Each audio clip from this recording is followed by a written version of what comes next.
Salam sejahtera, salam sehat bagi semua jemaat GKI Klasis Bojonegoro dimanapun saudara-saudara berada saat ini. Kembali kita akan merenungkan firman Tuhan.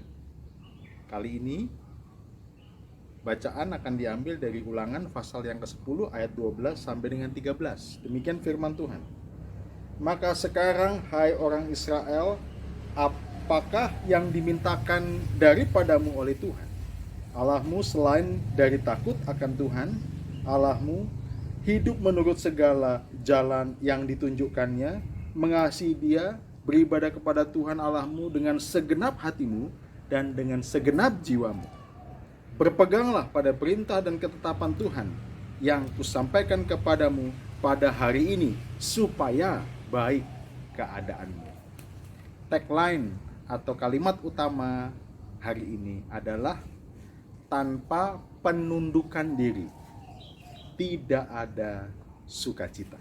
Sekali lagi, tanpa penundukan diri tidak ada sukacita. Ulangan merupakan ringkasan, merupakan kesimpulan dari apa yang Musa ajarkan sepanjang bangsa Israel berjalan menuju tanah perjanjian. Di dalam kitab Ulangan, ketika bangsa Israel mau masuk ke dalam tanah perjanjian, mereka mengevaluasi diri. Catatan-catatan, kesalahan-kesalahan, apapun yang mereka sudah lakukan pada hari-hari sebelumnya dievaluasi, memperbaiki diri, dan mereka menyadari apa yang terpenting dalam kehidupan mereka. Nah, saudara-saudara, kalau kita membaca Ulangan ini, Ulangan pasal yang ke-10, ini kunci dari kehidupan yang baik. Di dalam catatan ayat 13, baik keadaanmu. Apa artinya baik keadaanmu?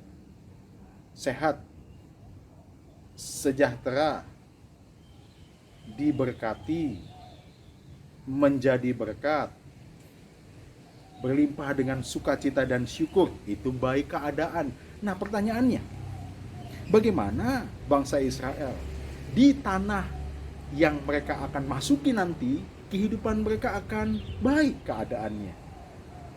Satu poin penting yang ditekankan di dalam ayat ini, tunduk pada Tuhan, taat pada Tuhan. Apa artinya taat? Apa artinya tunduk? Tunduk itu dimulai dengan niat hati yang memang mau tunduk pada Tuhan. Bapak, Ibu, saudara-saudara, ini masalah penting loh. Bangsa Israel itu dari dulu niat hatinya nggak tunduk.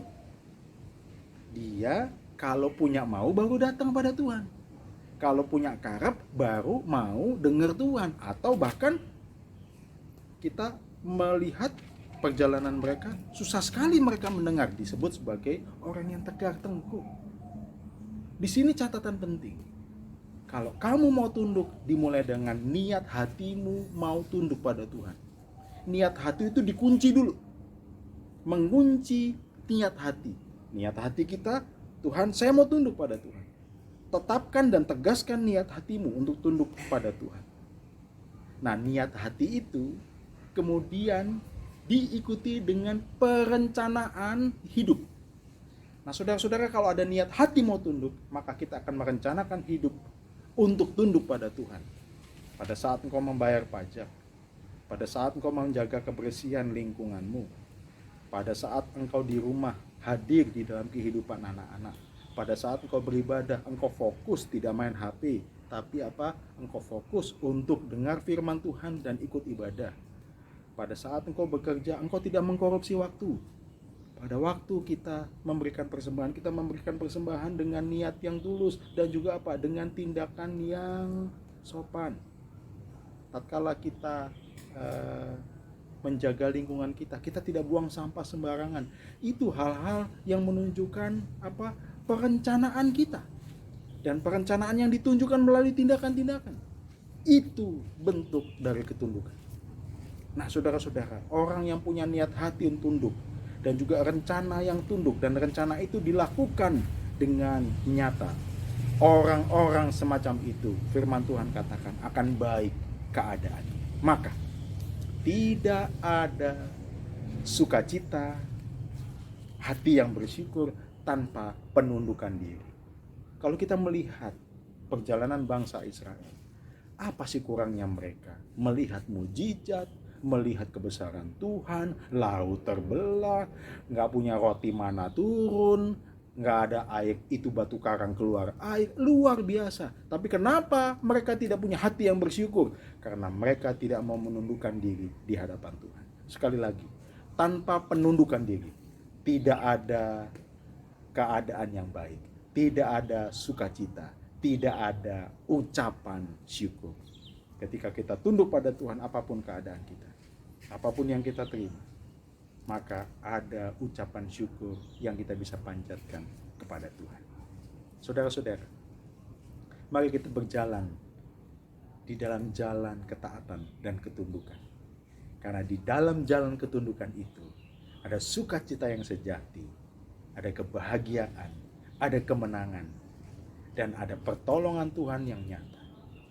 Kiranya damai sejahtera meliputi dan menyertai kita apapun keadaan saudara saat ini. Kalau saudara sedang susah, sedang bingung, sedang putus asa, tetaplah benar, tetaplah berdoa pada Tuhan. Tuhan, tolonglah aku untuk tetap tunduk pada Tuhan, tidak menyimpang ke kanan dan ke kiri, tapi tunduk pada Tuhan dengan niat hati, dengan rencana, dan dengan perilaku dan tindakan hidup kami. Tuhan tolonglah. Mari kita berdoa.